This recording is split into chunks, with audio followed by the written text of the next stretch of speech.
Hi guys, welcome back to another video where today we're going to be unboxing 3 more diecast models. But before we jump in, make sure to like and subscribe, and also thank you so much for 400 subscribers. It really does mean a lot, and thank you for your continued support and all of your comments as well, as I do read all of them. So please do continue with your suggestions and the support on the channel, as it really does mean a lot. But without further ado, let's jump into the first model. And the first model we have got is this street weapon Mercedes-Benz W140, and as you can see, it comes nice and stamped in this nice silver paint, obviously in the standard street warrior or street weapon should I say packaging, obviously in the blue with the Benz W40 on the front and the back, street weapon logo on the top, and obviously the standard blue sleeve. You can see the silhouette of the car on the backing card as well, which is very cool. Obviously this model again comes in a standard acrylic case like all of the other models with 2 screws to hold it on. You can see this model displays very nicely just in the display case as well, and as you can see, it's also numbered. You can see it's got the Benz W40, the limited edition number saying 004 out of 499, which again, very low number made, and also a very low number out of them made as well. As you can see, obviously having the metal plaque to display that. But with the model now up close, you can see more of the detail, including that Mercedes badge, which is very fragile. I had to try my best not to break it, as I was very close. But you can see that the front wheels do turn, the back wheels don't really. But the front wheels only turn because, as you can see, they have dropped down out of the stands a bit. I think they are glued in place, I'm not too sure. But you can see the grille is nicely detailed. The front headlights are also fairly nicely detailed too. You can see the Mercedes badge on the rear, like I say, you can see it on the front as well. Obviously with the risen Mercedes badge, which again, like I say, is very delicate. The detail in the headlights and the tail lights is very nicely done, but I do think the tail lights could be a little bit smaller, and there could be a little bit more detail on the rear of the model. But you can see it does look very good in a diorama. It looks absolutely slammed, very kind of VIP style, which is very cool if you do want that in your diorama. And obviously these models are screw based, so if you don't like these wheels and you want to put something else on, you can do that as well. Obviously there is no number plate front or rear, but that's okay, you can still see there's plenty of detail. Not much on the interior, and again, like I say, the rear could be a little bit better, the tail lights could be a little bit smaller. The paintwork, though, is very well done, and proportionally you can see it looks very well done, and you'll see that more towards the end of the video when you see all of the models together. You can also see on the rear it does have a nice dual exit exhaust, which again is very cool. But that now brings us on to the second model, which is this Nissan Stagea, coming in the iconic Sphere or Liberty Walk Sphere livery. As you can see, this model is from Zoom, which has got some really cool packaging. As you can see, it's got all the warnings on the bottom, the Zoom logo on the front, the scale on the top, and also on the rear it's got some really cool design of the Nissan Stagea dashboard, which is very cool. I thought that's a really nice touch. And you can also see the silhouette of the Stagea on the backing of the card as well.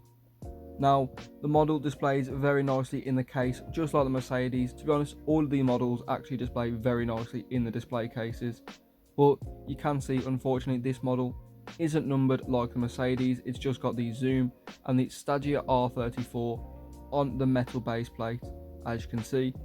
But this model is not short of detail in any way, shape or form. As you can see, already sat on the base plate, it looks absolutely incredible. But now with the model up close, you get to see even more of that detail. You can see the brake caliper behind the wheel, which as you can see is also vented, and the caliper stays in place while the wheel turns, and there is some nice depth in the caliper as well, which is really cool. They do look super realistic. The front wheels do move a little bit better than the back, again, just like the Mercedes. But you can see this one comes with a little bit of an extra feature, which we will get into. But you can see that the front of the car is very well done, just like the rear.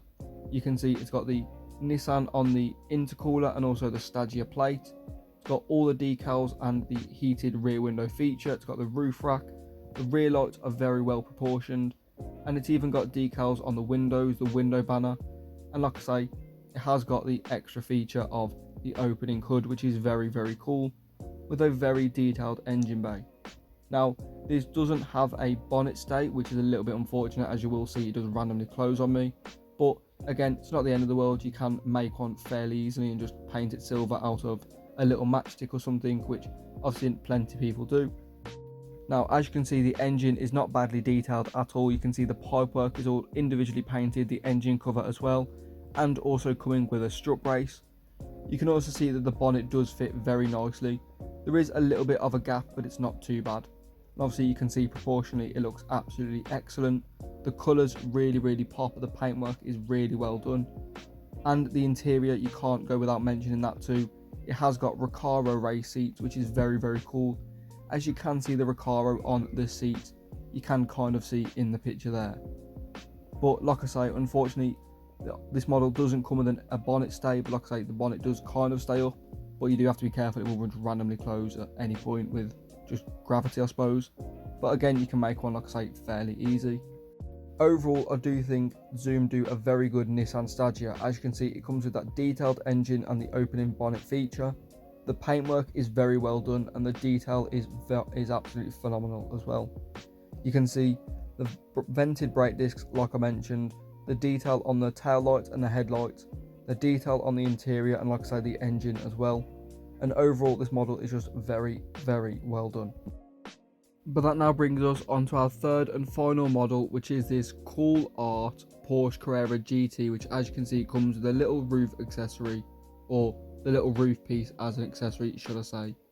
But starting off with the packaging, you can see it does say Cool Auto on the bottom with the warnings, but it does say Cool Art everywhere else. As you can see, it's got the CA written into the background of the packaging, which is really cool. Nice design on the packaging, makes it look nice and premium, like they put a little bit of effort into that, which is quite cool. But as you can see, again, coming with the standard 1 or 2 screws, obviously this one having 2 screws to hold it, like I say, with the roof accessory piece. Now, this one is also numbered to a number out of 500, is number 171, as you saw there. Obviously having the base plate or the metal plate with the cool art and the Porsche Carrera GT with the limited edition as well. But with the model in hand, I can say this model is absolutely incredible. You can see there is so much detail, not only on the interior but the exterior as well. Obviously the vented brake discs with the wheels as well. Obviously the wheels do kind of spin, I have to put a little bit of force into that. But you can see the caliper does stay in place, obviously the yellow matching the car as well. And also obviously with there being no roof, and obviously that coming as an accessory, the interior is very well done as well. You can see that center console, the dashboard, the seats, and even on the rear of the model you can see that engine bay is extremely well done. Now the vents over the top of it are extremely realistic, and they give that proper realistic vent effect, which as you can see the engine underneath, which again has an incredible amount of detail. You can see the rear lights, again very nicely detailed, really nice colours and shades in there as well. Same with the headlights, you can also see the Porsche badge on the front, the Porsche Carrera GT writing on the back, which again is just very well done. You can also see paint application, this model is absolutely incredible. You can see there's absolutely no blemishes and it's applied super well. But you can now see the model with the roof piece accessory on, which as you can see does fit very nicely. There is a tiny bit of a gap at the back, but it's not really the end of the world.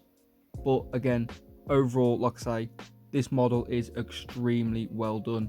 The detail on the interior and the exterior, obviously the headlights, the tail lights, the wheels, like I say, you can still see the metal pieces in the seats as well. And it just looks very good in the diorama. Really stands out, and like I say, the colour and the paint is also very well done. So I will definitely be checking out more cool art models in the future, as this one has really impressed me. But with that being said, let's see them all together and what they all look like in the diorama.